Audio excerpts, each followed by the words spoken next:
Hello guys, তো দেখো অনেক দিনের পর ভিডিও নিয়ে চলে এলাম।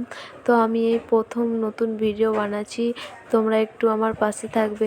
তো চলো বেশি না কথা বলে তো দেখো এখানে আমাদের কত ধান গাছ লাগিয়েছে।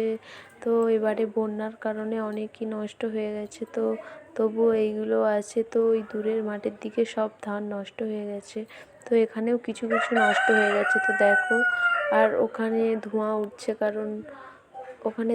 কারণ সবাই যারাদের ধান ঝাড়া হয়ে গেছে তারা ধান মানে খড়গুলো জ্বালাচ্ছে, ওই জন্যই ধোঁয়া উঠছে। আর এখানে বাচ্চারা খেলছে। আর তো এখানে আমাদের জমিতে ধান কাটা হয়ে গেছে।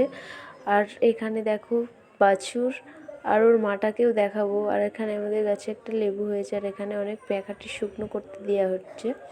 আর এখানে তো আমাদের এলাম এটা গোল ঘরে। তো এখানে দেখো